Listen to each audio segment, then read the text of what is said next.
Continuando o tema que nós vemos apresentando sobre o ser humano na Constituição, gostaríamos de trazer o que nos fala Blackburn, dos eminentes cientistas sociais do mundo atual. Segundo a priorismo, diz ele, nosso conhecimento apresenta, como o nome dessa tendência já diz, elementos que são a priori, independentes da experiência. Por isso nós lutamos tanto para que as questões sejam submetidas experimentalmente à justificação. Continua Blackburn. Essa também era, de certa opinião, do racionalismo.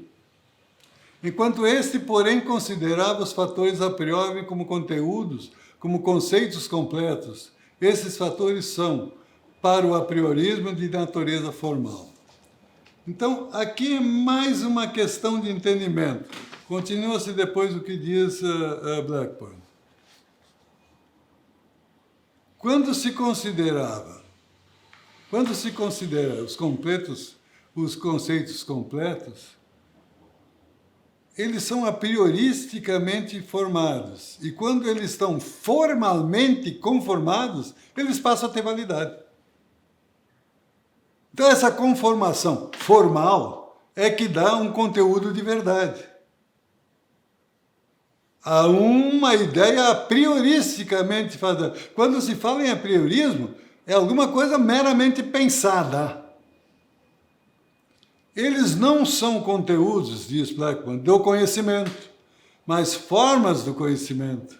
Então, faça uma forma do conhecimento e diga que aquilo é verdade. Essas formas recebem seus conteúdos da experiência. Aqui, o apriorismo separa-se do racionalismo e aproxima-se do empirismo. O que ele quer dizer? Quando tu tem uma forma composta, com conteúdos e fatores a priori conformados, tu passa a te aproximar do empirismo.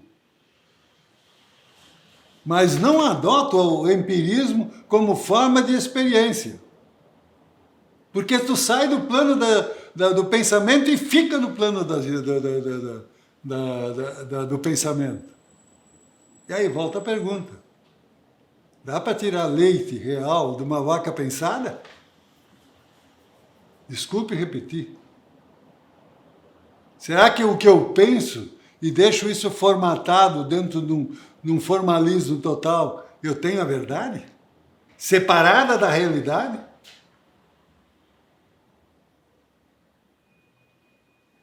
Por isso que ele diz que as formas recebem seus conteúdos da experiência.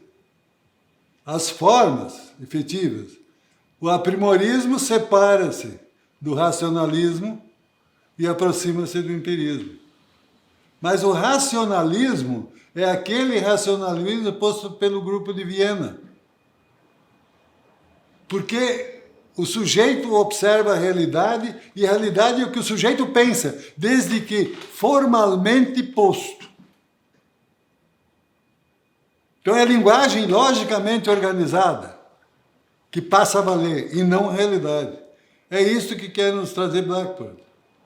Hessel diz o seguinte: é verdade que a soberania, enquanto direito fundante da ordem jurídica, era limitada pela ideia da soberania divina, ou seja, de um poder político que entrava sua fonte e seu limite em Deus.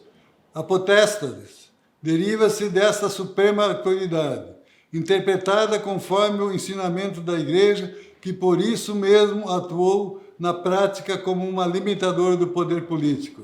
De qualquer modo, porém, a concepção jurídica do poder, ensaiada pelos juristas medievais por meio de suas técnicas dogmáticas e fundada na noção de soberania, foi uma visão circular eminentemente ética, no sentido de que o respeito à lei devia ser algo primário das relações de governo. Os objetivos do poder são o bem comum e a obediência das leis que o poder a obediência às leis que o poder prescreve. Aqui se verifica o que Ferraz Júnior Ferraz Júnior quis dizer.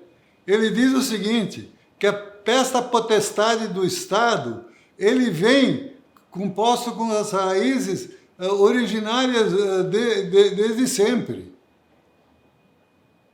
Agora, essas leis são de imposição da violência que o Estado tem. Agora, nós temos que pensar se essa violência tem limites. É essa situação que está posta. A soberania do Estado é do povo. Do povo em bloco ou do povo considerado uniformemente por cada cidadão. Esta soberania do Estado, esse poder de violência que o Estado tem, como é que ele é aplicado? Essa é a situação que tem que ser posta dentro da hermenêutica jurídica constitucional. Qual é o limite que o juiz tem para manifestar sua livre consciência no momento que julga? Até que ponto vai isso? Ele diz, estou investido nos poderes do Estado. Lembra-se aquela decisão que foi lida 2 ou 3 vezes. Eu tenho jurisdição e a minha vontade é a vontade. Essa pergunta que tem que se fazer e nós temos que ordenar uma hermenêutica constitucional tributária que limita esse poder do livre convencimento. Mas eu não estou convencido, mas não é tu que tem que te convencer. Tu tem que verificar se o paradigma consolidado pela comunidade jurídica está conformado. É só isso. Não, mas a ideia eu não consigo engolir. Bom, então deixa de ser magistrado. Porque o magistrado tem que obedecer exatamente esses paradigmas consolidados pela comunidade científica juridicamente conformada. Não existe lugar para individualismo na direção de um povo. Eu penso e os meus companheiros pensam assim e assim é. Eu tenho que perguntar, quem fala? É a Constituição. E o que ela falou? Eu tenho que descobrir e tenho que comungar com toda a comunidade política para afirmar meus paradigmas. Eu estou sendo bastante veemente nessa parte. Mas essa parte é que está faltando para que se tenha uma justiça coerente. Uma justiça na qual pode-se acreditar que eu defino uma questão hoje e num determinado ponto e a consolidação daquilo que existe hoje vai ser afirmada daqui a 8 ou 10 anos. E é daqui a 8 ou 10 anos por causa da lentidão que a justiça atua, porque diz que tem milhares e milhares de processos. Mas como já se afirmou, esses milhares e milhares de processos estão aí porque tem que ter um espaço para cada magistrado manifestar o seu pensamento e depois de 15, 20 anos se chegar a uma conclusão. Essa é a carga ideológica, científica, que nós hoje herdamos. E a luta tem que ser de toda a hermenêutica para que os nossos netos, eu não digo nem nossos filhos, consigam viver num mundo que tenha uma justiça mais consolidada, mais segura. E isso depende de uma hermenêutica consolidada por todas, pela universidade, por uma discussão aberta. E com professores formados a partir desse conhecimento de vanguarda. Eu já li muito. E não encontrei muito esses autores de vanguarda citados. Blackpool.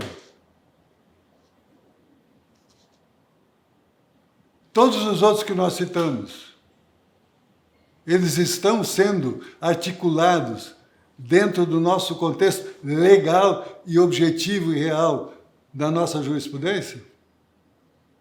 Acho que não.